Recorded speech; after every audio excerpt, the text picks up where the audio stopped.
इग्नू के असाइनमेंट से रिलेटेड एक बहुत ही इंपॉर्टेंट बात जो आप सभी को जाननी बहुत जरूरी है और जो एक क्वेरी की फॉर्म में लगातार मेरे पास आती रहती है, और इसीलिए आज मैं ये वीडियो बना रही हूँ जिससे कि अब जब कोई मुझसे क्वेश्चन पूछेगा तो मैं ये वीडियो का लिंक उसे जरूर शेयर करने वाली हूँ। क्या है वो इंपॉर्टेंट टॉपिक जिस पर हम आज बात करने वाले हैं, वो है असाइनमेंट से रिलेटेड। यानी कि आप जब असाइनमेंट सबमिट करते हैं तो आपको बहुत ज्यादा कंफ्यूजन हो सकता है कि मुझे कौन से असाइनमेंट सबमिट करने हैं। वैसे तो मैंने इस पर प्रीवियस वीडियोस भी बनाए हुए हैं, लेकिन आज जो बात है वो इससे थोड़ी सी हटकर है। मान लीजिए आपने किसी सेशन में एडमिशन लिया और 1 साल तक आप अपने असाइनमेंट सबमिट नहीं कर पाए, आप एग्जामिनेशन नहीं दे रहे हैं किसी भी वजह से। ऐसे में जब आप नेक्स्ट साइकिल में पहुंचते हैं, नेक्स्ट टर्म एंड एग्जामिनेशन के करीब पहुंचने वाले होते हैं और डिसाइड करते हैं कि अब मैं असाइनमेंट सबमिट करने जाऊंगा, तो ऐसे केस में आप क्या करते हैं, आप एक बहुत बड़ी मिस्टेक कर देते हैं। आप वो असाइनमेंट्स पिक कर लेते हैं जो कि आपके एडमिशन के टाइम पर अपलोड हुए थे। इग्नू के पोर्टल पर पुराने असाइनमेंट्स भी अवेलेबल रहते हैं, लेकिन उन असाइनमेंट्स का आपको यूज नहीं करना होता है। किसी भी स्टडी सेंटर पर जब असाइनमेंट सबमिट होते हैं तो उस करंट टाइम में असाइनमेंट सबमिट होते हैं। इसको एक एग्जांपल से समझते हैं, बहुत सिंपल तरीके से। जैसे मान लीजिए आपने जनवरी 2023 में एडमिशन लिया। अब जब आप जनवरी 2023 में एडमिशन लेंगे तो आपके कोई असाइनमेंट्स होंगे जो आपको सितंबर 2023 तक सबमिट करने होंगे। मैं पीछे की डेट ले रही हूँ जिससे कि आपको एक्सप्लेन कर पाऊँ, क्योंकि हम अभी 2023 में तो नहीं है ऑफकोर्स। अब आपने डिसाइड किया कि आप 2023 के दिसंबर के एग्जामिनेशन नहीं दे पाएंगे, आपने असाइनमेंट्स भी सबमिट नहीं किए। अब क्या होता है, आप 2024 में एंटर करते हैं। 2024 में भी हो सकता है आप जून में पेपर दें या फिर दिसंबर में पेपर दें।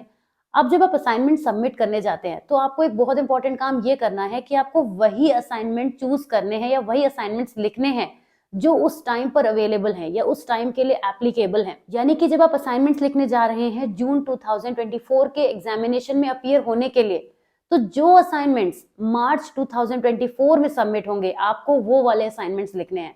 ये बड़ी सिंपल सी बात है, लेकिन बड़ी कॉम्प्लिकेटेड हो जाती है जब स्टूडेंट्स लगातार ये क्वेश्चन मुझसे पूछते हैं और मैं उन्हें समझाती हूँ कि आपको बिल्कुल कंफ्यूज नहीं होना है। बच्चे पुराने पुराने असाइनमेंट्स डाउनलोड करते हैं, उन पर क्वेश्चन आंसर्स लिखना शुरू कर देते हैं, फिर सर्च करना शुरू कर देते हैं, तो प्रॉब्लम हो जाती है।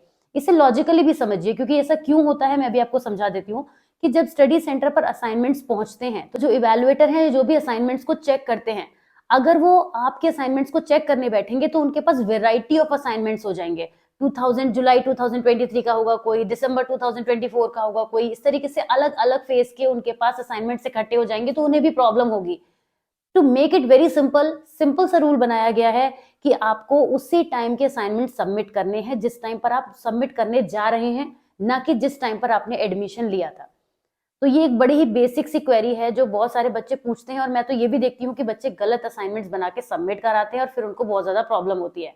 तो इस प्रॉब्लम से बचने का सिंपल सा तरीका है, इस वीडियो को अपने ग्रुप्स में शेयर कीजिए। अगर आप नए स्टूडेंट हैं या किसी भी वजह से आपका कोई एग्जामिनेशन पेंडिंग रह गया था, असाइनमेंट्स रह गया था, तो आपको कंफ्यूज नहीं होना है। और असाइनमेंट से रिलेटेड और भी बहुत सारे इंपॉर्टेंट वीडियोस हमारे चैनल पर अवेलेबल हैं। मैं आपको साथ ही साथ एक इंपॉर्टेंट टिप देती हुई जाऊं वीडियो एंड करने से पहले, जो कि अगेन एक इंपॉर्टेंट बात है। अगर आप कोई भी एग्जामिनेशन को मिस करने का प्लान कर रहे हैं तो भी आप उसका असाइनमेंट जरूर सबमिट करिए। असाइनमेंट सबमिट करके एक काम से फ्री हो जाइए, क्योंकि ये एक प्रॉपर देखा जाए तो एक काम ही है। तो असाइनमेंट्स को जरूर सबमिट कर दीजिए, भले ही आप उसका एग्जामिनेशन ना दें। फिर चाहे आप 6 मंथ बाद एग्जामिनेशन दें या फिर नेक्स्ट ईयर उसका एग्जामिनेशन दें, इस बात से कोई फर्क नहीं पड़ेगा। अगर आपने असाइनमेंट सबमिट कर दिए हैं और आपके मार्क्स अपडेट हो चुके हैं तो फिर आप एग्जाम कभी भी दें, उस टाइम पर आप एग्जाम मिस भी करें, इस बात से कोई फर्क नहीं पड़ेगा। तो ये भी एक छोटी सी बात है जो काफी बड़ी बन जाती है, बच्चों को नहीं पता होता है। वो जितने पेपर अटेम्प्ट करते हैं उतने ही असाइनमेंट्स अटेम्प्ट करते हैं, और उसमें भी प्रॉब्लम होती है कि वो आगे पीछे असाइनमेंट्स हो जाते हैं, तो भी प्रॉब्लम होती है।